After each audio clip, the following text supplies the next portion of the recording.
खबरों की इस खास बुलेटिन में और मैं हूं आपके साथ प्रियांशी श्रीवास्तव। तो आइए रुक करते हैं आज की तमाम खबरों की ओर। विद्यालय पर इंटरलॉकिंग का कार्य। जी हां, यूपी के जौनपुर जिले के खुटहन क्षेत्र के खलसापट्टी गांव में प्राथमिक विद्यालय पर इंटरलॉकिंग का कार्य हो रहा है। विद्यालय के सामने बने कच्चे मार्ग पर बारिश में कीचड़ जमा हो जाता है, आने जाने में परेशानियां होती थी। ग्राम प्रधान द्वारा रोड पर इंटरलॉकिंग का कार्य हो रहा है। अब आने जाने वाले लोगों के लिए परेशानियों से निजात मिल सकेगा। इस रोड पर लगभग 20 साल पहले ईंट की सोलिंग लगी हुई थी जो जर्जर हो चुकी थी और जमीन के नीचे बैठ गई थी। बारिश होते ही पानी छोटे छोटे गड्ढों में रुक जाता था और पानी रुकने से रोड कीचड़ में तब्दील हो जाता था। देखिए खुटहन से शिवसेंद्र यादव की यह रिपोर्ट। यहाँ पे इंटरलॉकिंग हो रहा है, प्रधान द्वारा अच्छा काम हो रहा है। प्रधान कर रहा है काम अच्छा। पलौनी का प्रधान है, आने जाने के सुविधा हो रही थी, इसलिए काम अच्छा हो रहा है। क्या नाम है आपका? परवेश।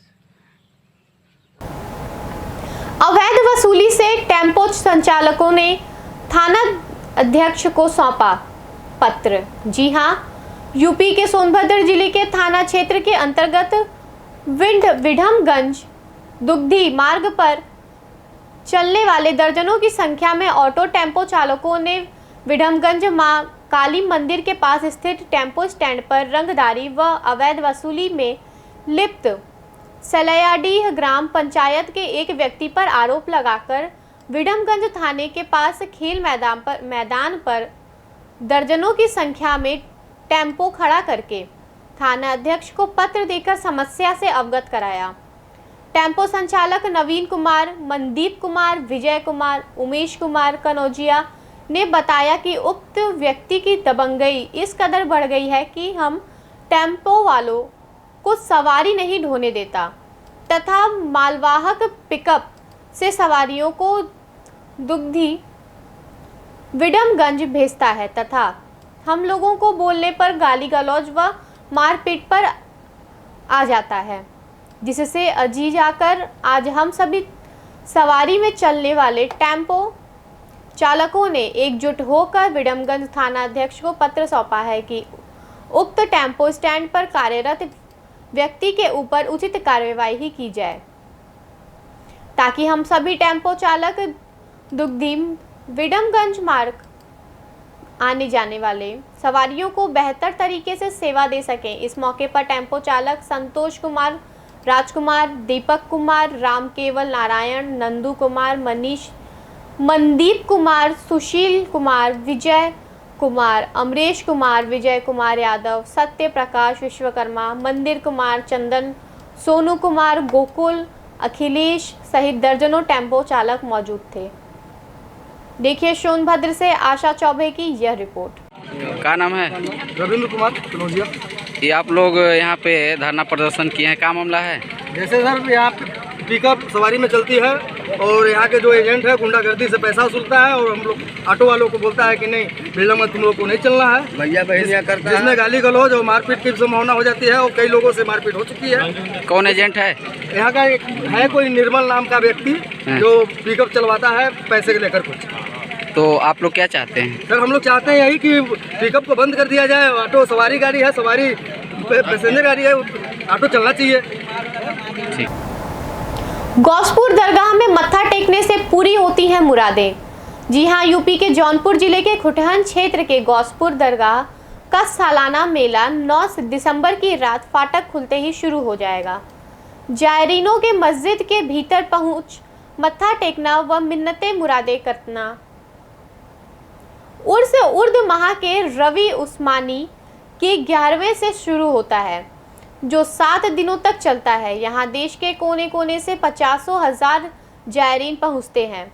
गौस पीर की दरगाह जनपद ही नहीं देश के कई प्रदेशों में रहने वाले लोगों की आस्था और विश्वास का प्रतीक है।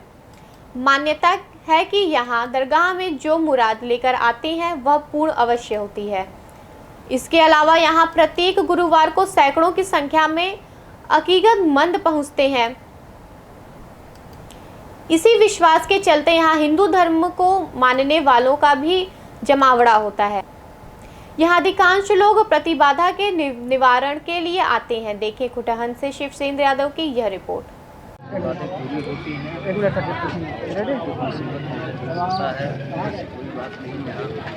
किस्मत वाले आते हैं, जिन्हें सरकार बुलाते हैं वो आते हैं। क्या सबकी मन्नतें पूरी हो जाती हैं? अगर यकीन सच्चा है तो जी। गरीब महिला को विधवा पेंशन नहीं मिल रहा। जी हां, यूपी के जौनपुर जिले के खुटहन क्षेत्र के पिलकिच्छा गांव के कोकनापुरवा में रामपति देवी पत्नी स्वर्गीय संतलाल अंत्योदय कार्ड की महिला जो सरकार के लिस्ट में गरीब है और विधवा भी है, जिसे सरकार द्वारा राशन मिलता है और सभी योजनाओं से वंचित चल रही है। गरीब महिला जिससे बच्चों को खाने पीने के लिए व्यवस्था हो जाती है, लेकिन वहीं सर पर छत न होने से घास फूस से बनी झोपड़ी व कच्चे मकान में रहकर अपना जीवन यापन करती है। सरकार मोदी सरकार भले लाख दावे करती है, गरीब लोगों को प्रधानमंत्री आवास योजना देंगे, लेकिन उनके किए गए वादे पूरे नहीं होते।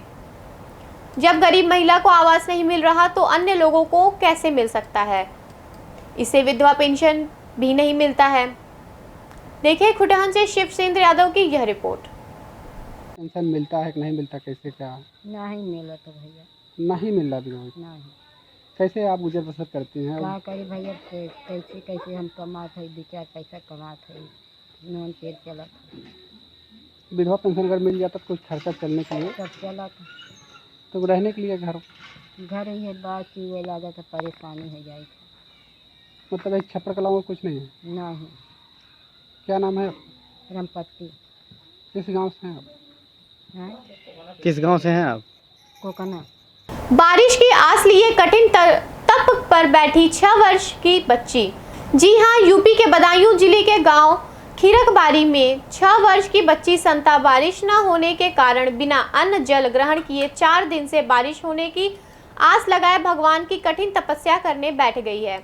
वहीं गोबरा में भगत राजपाल अपने चारों ओर आग का दहरा लगाकर निर्वस्त्र हो धूप में 3 दिन से बिना अन्न जल ग्रहण किए मौन अवस्था में बैठे हैं। बारिश कराने के लिए तप कर रहे दोनों ही गांव वालों को भक्तों की भक्ति पर पूरा विश्वास है। उनका कहना है कि ऐसा पहले भी कई बार हो चुका है कि तप करने से बारिश हो जाती है। गांव के सैकड़ों लोग भजन कीर्तन कर भगवान से बारिश करने की प्रार्थना कर रहे हैं। देखें उघैती शर्की से बलभद्र सिंह की यह रिपोर्ट। लेते हैं हम कि ये कब से हो रहा है और क्यों हो रहा है। ये हमारे गांव के ही हैं, यहाँ पर इनसे जानेंगे। क्या नाम है आपका? किशनपाल सिंह। किशनपाल सिंह जी, ये बताइए, ये जो बाबा बैठे हैं जिनका नाम राजपाल सिंह सुना है जी, तो ये कब से बैठे हैं और क्या इनकी प्रतिज्ञा है? आज इनको 3रा दिन है सर, और ईश्वर से प्रार्थना की जा रही है। ये सारी जनता की फसल सूख रही है और बारिश की प्रार्थना के उससे ईश्वर की यहाँ सब प्रार्थना कर रहे हैं और ये भगवान का भजन कर रहे हैं। इन्होंने मौन धारण कर लिया है। इन्होंने ये प्रतिज्ञा कर लिया कि जब तक बारिश नहीं हुई तब तक मैं यहाँ से नहीं उठूंगा, चाहे मेरे प्राण चले जाएं। पहले भी कभी ऐसा हुआ है कि बारिश नहीं हुई है और ऐसा कोई ऐसी तपस्या की गई है पहले? जी, लगभग आज से लगभग हो चुके, अरे और 15 साल पहले की बात है। उस समय भी ऐसा हुआ था। उसके बाद में एक दूसरे भक्त बैठे थे हमारे यहाँ, उससे पहले ये बैठे थे, उस बार भी बारिश हुई थी। उसके बाद दूसरे भक्त बैठे थे कई साल, मतलब उससे लगभग 7 साल के बाद, उस समय भी ऐसा हुआ था। ये प्रमाण हमारे पास सिद्ध है, हमारे सब गाँववासी बैठे हैं। अच्छा, ऐसा मानते हैं कि हमारे देश में भावनाओं का देश है, यहाँ पर भगवान हमारे अंदर जो है भगवान के प्रति आस्था, श्रद्धा और विश्वास सारी चीजें हैं। और आपको क्या लगता है कि बारिश होगी क्या? भैया अभी ईश्वर की इच्छा से ही सब कुछ होता है, लेकिन हम तो और आप तो ईश्वर को मनाने में लगे हुए हैं सर, प्रार्थना कर रहे हैं। अब ऐसा कैसे कह सकते हैं कि ऐसा हो सकता है? नहीं, एक विश्वास होता है। अगर हमारे अंदर विश्वास है, कहते हैं कि भक्त के बस में भगवान होते हैं, और तो एक श्रद्धा होती है हमारी और मन में एक विश्वास है कि हम अगर भगवान की आस्था और विश्वास हमारे मन में है और हमारी भक्ति सच्ची है तो ऐसा हो भी सकता है। हाँ, वो हमारे पास 2 बार का प्रमाण है इसी गांव में, इसी धरती पर, इन्हीं भक्त लोगों के बीच में 2 बार ऐसा हुआ है।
अभी के लिए बस इतना ही। आगे की तमाम खबरों के लिए बने रहिए फास्ट न्यूज़ इंडिया के साथ।